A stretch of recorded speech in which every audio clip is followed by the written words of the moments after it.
phone that flips open into got the screen on it and everything. I wish I could get me I wish I had my flip phone back. But they got one coming out. Ever. Yeah. But I might just be interested in one. When you flip it open, though, it looks just like that.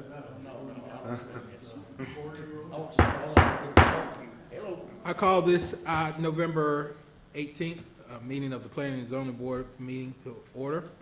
Welcome everyone to tonight's meeting. You've had a chance to review your agenda and items that are before us tonight. Or do we have any excused absences? Yes, Mr. Chairman. Mr. Willie Hines called and is under the weather, as well as Tucker Moore. So both of them said they would not be in attendance tonight. All right. We have two that have request excused absences. Can we get a motion to accept? Accept. Okay, it's been moved second. All those in favor, aye? Aye. Any opposed? All right, next item is the approval of tonight's agenda. Give a second for you to review that again. Motion approved. Okay, it's been moved second. All those in favor, aye? Aye. Any opposed? None opposed. All right, in your packet, you received the minutes from the October meeting. Was there any need for corrections or other items upon your review? We'll entertain a motion to accept the. Motion to accept. Second. Moved in second. All those in favor, aye? Aye. Okay, October minutes stands approved. New business, the Pedro Balderas Trust final plat. Mr. Jones. Thank you, Mr. Chairman. So like you just stated, the only action item we have on the agenda tonight is a final plat for Pedro Balderas Trust.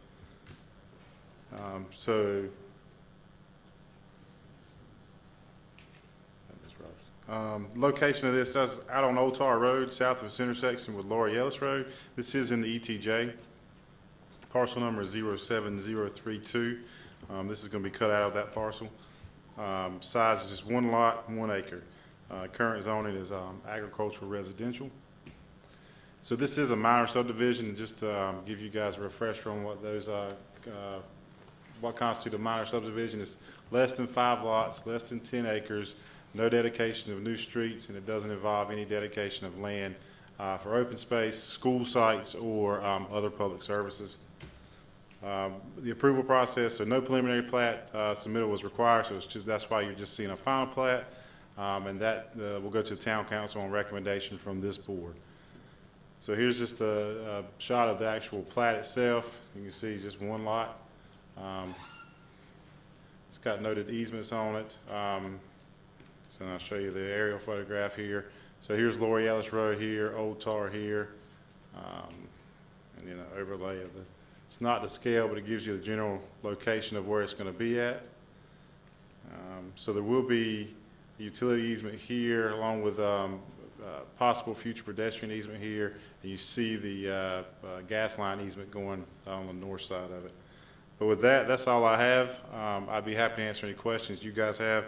I will tell you, Mr. Dirk Tyson with GUC Gas is in attendance. If you got any questions for him, GUC is actually the one that's going to be purchasing the property and going to be using it for a utility site for, get me straight on this, like a gas gate valve? Like a meter station. Meter station, so, but anyway. But we haven't got the development plan on that, so we're just looking at the subdivision itself. But Mr. Tyson would be able to entertain any questions if you have any on the technical side for it. So. Do we have any questions for Mr. Tyson or for staff regarding this item, action item? Is there any chance you can describe what the final building would look like for us? Sure. Sure. Good evening. I'm sure you've all seen the construction that Piedmont Natural Gas is currently doing. This is at all of these road crossings where you see the Price Gregory signs. They're building a new transmission main The project starts up around the Frog Level area, and they're running a new line that comes south of Winterville. It actually goes almost all the way out to Simpson, and then across the river and tie back into one of their lines there. As part of that, they're abandoning some lines that run through Greenville. So right now, we refer to it as a gate station, but it is the point of transfer from Piedmont Natural Gas to Greenville Utilities gas system. Essentially, where their buried pipeline is coming just to the north of this site, we will tap their line. We're going to bring the pipe up. We'll run it through a meter. We'll reduce the pressure down, and then the pipe goes back into the ground and it ties into the distribution system that serves the town of Winterville. There won't be any above ground buildings other than there is about a 5x5 building that holds some computer equipment in it, but otherwise it's just some pipes will be above ground. The footprint of the site itself takes up about a half an acre. We're purchasing an acre so that we have plenty of room to screen our facility from the neighbors. I'd be glad to answer any other questions you may have about it. If you're curious, we have a similar facility out on East 10th Street in Greenville. That's probably the most visible one. We have one over out at Frog Level, right beside Greenville Utility Substation. But it'll be a fenced off, and basically it'll be gray pipes sticking up out in the ground. Well, is that pipeline, is that the one that's crossing old number 11 down here? Yes, sir. Boy, I tell you what, that is some pipe in this world around this. That's Gracious sakes. it's 20 miles of pipeline. I can't believe it. They plan to be finished with it by December, January. Were they working on it full time, weekends and all, I noticed. I guarantee you, I saw at least 35, 40 people working Saturday. Well, and if you ride around where the pipeline's going in, Yeah. it's that same number of crews in, I don't know, 10 different places. There's a lot of people. Yeah. There's a station over on Grimes and Bridge Road, a new station. Is it gonna be similar to that?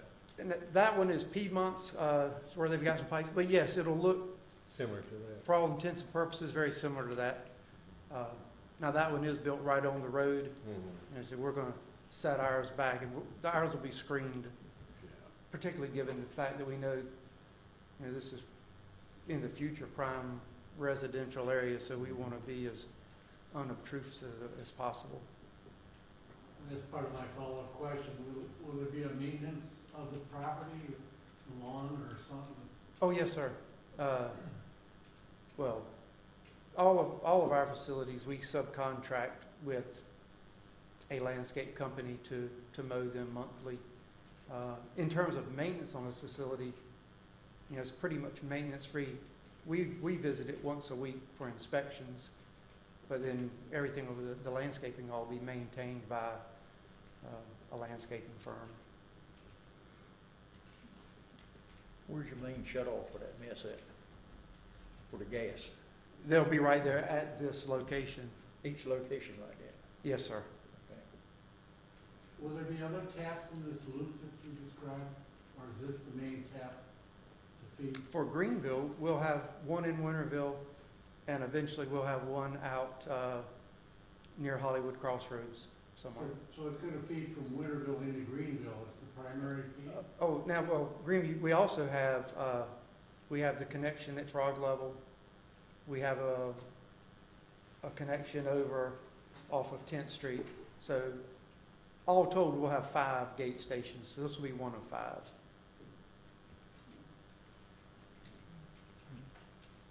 Any other questions? Thank you. There are no other question. What is the pleasure of the board regarding the Pedro Bowers Trust final plat? Motion approved.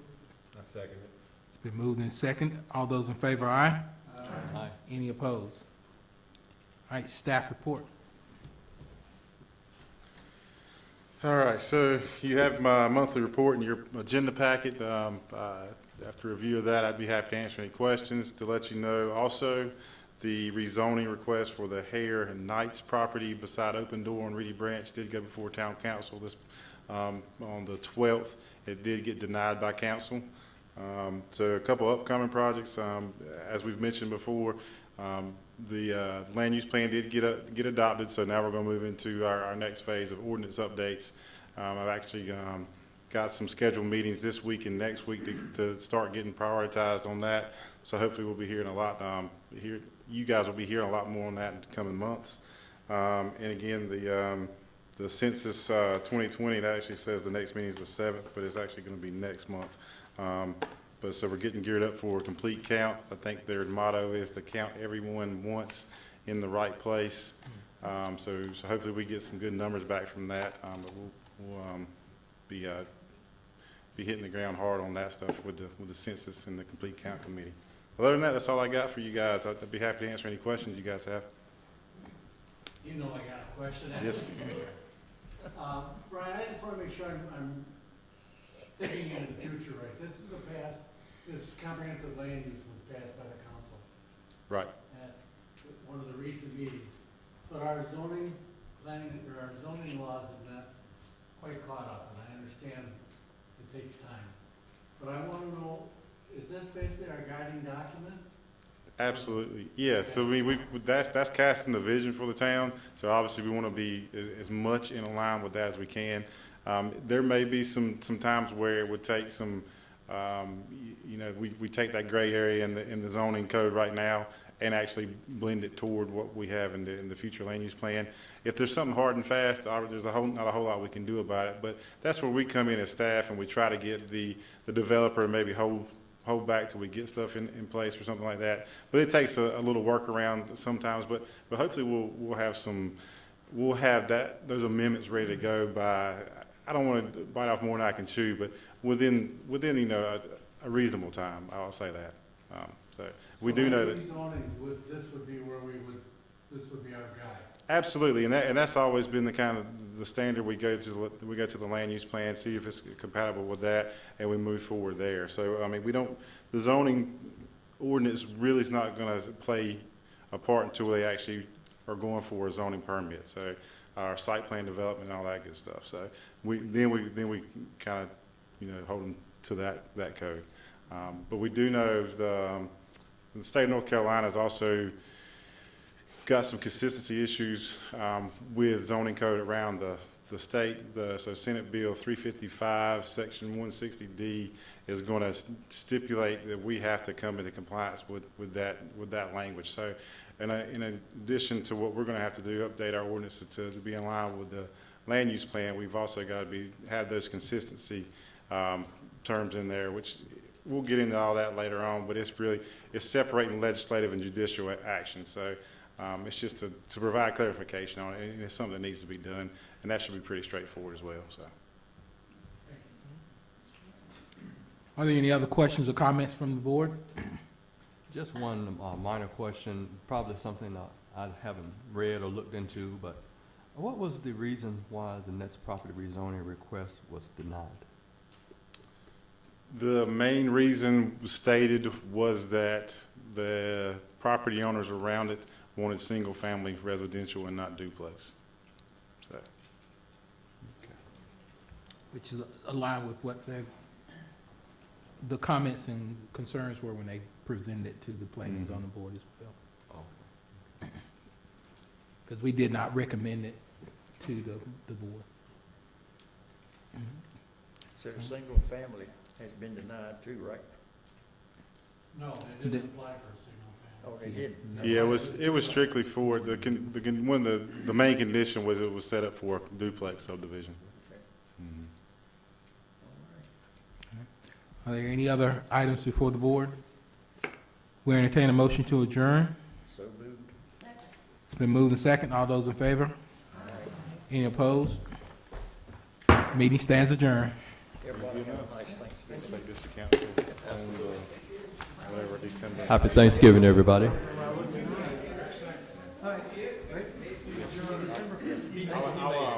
I'll send that. See you there. There you go.